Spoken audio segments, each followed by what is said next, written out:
Hello guys, നല്ല അടിപൊളി Kerala food കഴിക്കാൻ പറ്റിയൊരു ഫുഡ് സ്പോട്ടിലേക്കാണ് നമ്മളിപ്പോൾ പോകുന്നത്. കോഴിക്കോട് റെസ്റ്റോറൻറ്റ് എന്നാണ് പേര്. ഇത് ഇന്ദിരാനഗറിലാണ്.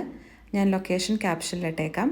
നിങ്ങൾക്ക് ഓഫീസ് ഫ്രണ്ട്സ് ആയിട്ടും ഫാമിലി ആയിട്ടും വരാൻ പറ്റിയൊരു ഫുഡ് സ്പോട്ടാണിത്.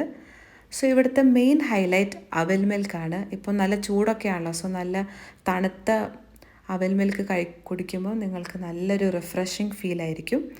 അത് മാത്രമല്ല, ഞാൻ സ്റ്റാർട്ടേഴ്സായിട്ട് oyster chicken, dragon chicken and fish fingers ഇതാണ് ഞാൻ മെയിനായിട്ട് ട്രൈ ചെയ്തത്. ഫിഷ് ഫിംഗേഴ്സിൻ്റെ ടെക്സ്ചറൊക്കെ നല്ല സോഫ്റ്റ് ആയിരുന്നു and it was really yummy. Oyster chicken is A must try. പിന്നെ ഞാൻ മെയിൻ കോഴ്സിൽ ട്രൈ ചെയ്തത് മടക്ക് ചപ്പാത്തി, പൊറോട്ട ആൻഡ് ചിക്കൻ കോലാപ്പൂരി. അതുപോലെ അപ്പവും ഞാൻ ട്രൈ ചെയ്തു. അപ്പമൊക്കെ നല്ല പൂ പോലത്തെ അപ്പം, നല്ല ഫുഡൊക്കെ നല്ല ടേസ്റ്റ് ഉണ്ടായിരുന്നു. ആൻഡ് ബിരിയാണിയും നല്ല സൂപ്പർ ടേസ്റ്റ് ആയിരുന്നു. അപ്പം റെസ്റ്റോറൻറ്റ് പേര് മറക്കണ്ട, കോഴിക്കോട് റെസ്റ്റോറൻറ്റ് ഇൻ ഇന്ദിരാനഗർ.